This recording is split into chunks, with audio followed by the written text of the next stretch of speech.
Listen, I've been long line for 12 years, right?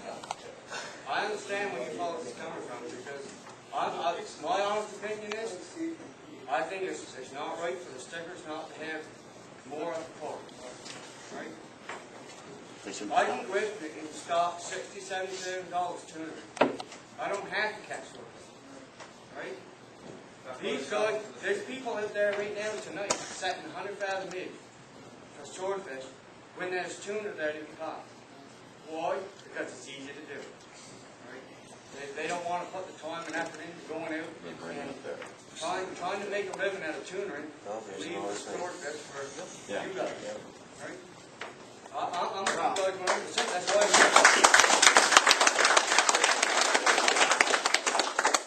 on me. Yeah. Hey, boy, are we losing 10% of our quota because of discards? We ain't got none. Not one. What did you say? Dale just got up there and said that we deducted 10% of our quota because of discard. Ain't done. Because of discard. Well, surely somebody can deal with that. Oh, but that's crazy. The harpooners had some quota. There wasn't long, the longliners wasn't long grabbing that, you could transfer it then. And you should have the same right as being able to get longline swordfish quota and transfer it on your boat. Your license should be valid to do that, because the longliners has already done that. So you should be used in the same manner. That's one thing. Am I against the longliners? No, I'm not. If they could do things that they wouldn't have to. Listen, it's very destructive what they're doing, and they could help themselves this way. If they wanted to change things, they wouldn't be catching the turtles, all these turtles. They'd catch some, and bluefin, and manta rays, and marlins, and all the rest. They could help themselves, but they're not going to do that unless they're forced to. That's like every other fisherman that I know, including myself. Each longline license has 10 bluefin. They wasn't supposed to have all of them. We were supposed to have 5. Oh, yeah? That's what they're telling me. per boat, Chief? Who told us that? I don't know, see, the point is, you gotta beat the drum some more. Just saying, there's something for me to pursue, or this group to pursue, and we gotta pursue that. The tuna that you're talking about was part of the negotiations from industry to industry, was also, when I mentioned swordfish, there was a tuna negotiation, was there not, Eric? There was fish to be got from the Americans. Yes? There was money raised. Now, all of this fish, when you start trading countries, there's not supposed to be any money exchange. Yeah? Well, things got out of proportion and some big mouths got floating around and the money come on the table and there was about 5 or 10 lawsuits launched in the States and it got killed. I see. That's your tuna. It did. Now, the swordfish was killed long before that. But how you say it did when the longliners do have 10 tags? Those tags, they went and they fished beyond the Canadian jurisdiction in the mid-Atlantic down to the Grand Banks. They approached on their own one night after a few drinks, one of the bycatch people, and they come home with 15 tons of tuna from the mid-Atlantic. Now that mid-Atlantic tuna has migrated a bit. Yes, it has. That's illegal as hell. You can't do that.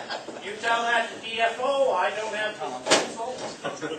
And along with, just a minute, along with that, there has been negotiations that there is some in the tuna groups that are able to, how is it, transfer fish, right, Eric? Now there is one group I know the longline fishermen are working with that are acquiring tuna. Now, they say they have licenses because of the mid-Atlantic or a bycatch problem, so they are issued these tags to control some of their bycatch. The mid-Atlantic quota was traded with Newfoundland inshore quota, where boats from Newfoundland could fish the outside the mid-Atlantic. So when they traded that 15 tons, that automatically went to they traded it back off with Newfoundland, Newfoundland gave it back to Swordfish Association. And then Okay. their dead discard was another issue which they got some more quote off of that by the dead discard. That question, everybody have a license? The way we're going here, we ain't going very far to start with right now, No? No. that's for sure. And every fishing industry I was in, I was 46 years or 44, I don't know anyway, but around that area. The overran quotas, if you got quota, they always increased your quota. Now right here, we're here with 80 or 90 ton of fish. We all know there's lots of fish, right? Well, we think we know anyway, put it that way, right? But the thing is, how much you going to look for next year? You're not going to look for 150 ton. You're going to look for something, you're supposed to set a goal here for 350 ton if you don't get it leaving the water. As far as your quota right now, Clearwater fishing the top of quota in the Grand Banks 3 years ahead of time right now. Go catch your quota. Go catch your quota right now, wait all winter over. If they can't give you 350 ton, prove it's not in the water, let them prove it. You prove it is by getting it. Aaron saying it's right there 10 years ahead of time, we were gonna cut. Go catch next year's. Are we allowed to do that? Yes, you're allowed to do it. I misunderstood what you said about Clearwater. I'm trying to get a good handle on it. Last I knew of Clearwater was Grand Banks, right? Yeah. Newfoundland's all that long line things all together, right? Yeah. They're overrunning their quotas left and right down there. Same with the herring fleet. You can overrun your quota. You go look for 350 ton of fish next year. They got to prove it's not there first. You get the right connections, like you fight this and fight that, you make a lot of stink. They're not going to stop you from doing this. This is crazy we're doing right now. I mean, you've got to look at, right now, next year, 100 ton is all good again, you're going to be right back here again, the same situation. There's no goddamn good here. You got to look for enough. But I think the option was on the table to ask 50% of the overall tax of Canada's tax for next year. 50%. Yes, but see, you got guys got longline and back quota, right? Yeah. They buy this personally. I mean, these guys give up what they paid for, they're not going to do it. You know what I mean? Like these inactive licenses, like the gentleman said down here. I mean, this guy might have paid $200,000 for swordfish. He's not going to take it in his pocket and give it to you. You're going to have to look for something yourself.